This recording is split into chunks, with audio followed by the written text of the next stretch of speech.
Our Parsha this week presents one of the most spectacular moments in all of Jewish history. The moment of the revelation at Sinai, the giving of the Ten Commandments. And there's a tremendous amount of commentary and explanation that surrounds the very first commandment of Anochi Hashem Elokecha asher hotzeiticha me'eretz Mitzrayim, that I am the Lord your God who took you out from the land of Egypt. And one of the most interesting and famous questions that is asked by the commentaries is why God chooses to describe himself as the being that took the Jewish people out of Egypt rather than the creator of the world.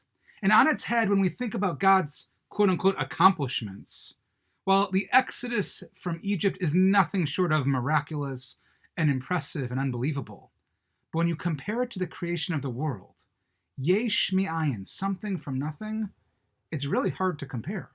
The creation of life as we know it, with all of its intricacies and systems, animals, plants, and more, it's pile ploim.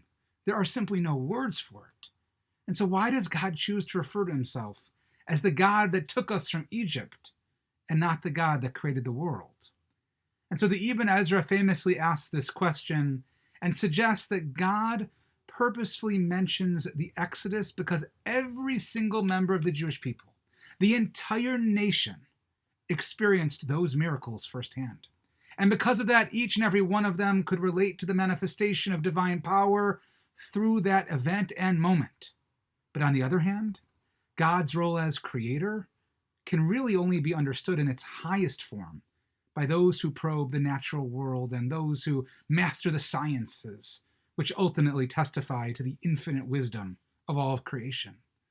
But when we think about the Jewish people on the whole, or for lack of a better term, the quote-unquote simple-minded masses, who have limited exposure to scientific knowledge, they cannot recognize God through nature in that same way.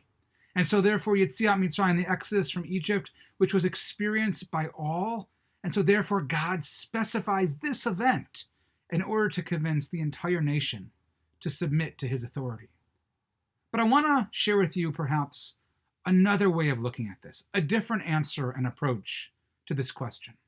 In Sefer Yirmiyahu, God admonishes and says, Al yitalel chacham bechachmato, let not the wise man glory in his wisdom, or the strong man in his strength, or the rich man in his riches, but rather haskel v'yadoa oti ki ani Hashem oseh chesed mishpat utzedakah ba'aretz. Rather, the only glory is in the earnest devotion to Hashem, who is a God that acts with kindness and justice and equity for the entire world. And as the Rambam explains, quote, I may have been giving you the impression that the most important thing in life is to intellectually understand what God is. But actually, the Rambam says the most important thing in life is to do acts of loving kindness, justice, and righteousness. It's the kind of people we become and the kind of virtues we embody. That's what Torah is all about. And Rabbi Yehuda Leib Ginsburg in his Yalkut Yehuda suggests quite simply that God chose the Exodus over creation to set an example of prioritization for us to follow. In introducing the Ten Commandments, God himself abided by this very rule. He chose to emphasize not creation, the greatest manifestation of divine might, but rather the Exodus, the expression of his concern for the oppressed and the downtrodden. The Almighty takes pride, as it were, not in his unparalleled power, rather in the fact that God performs kindness and justice in the land. He does so in order to teach us about where our priorities and where our ambitions should be directed.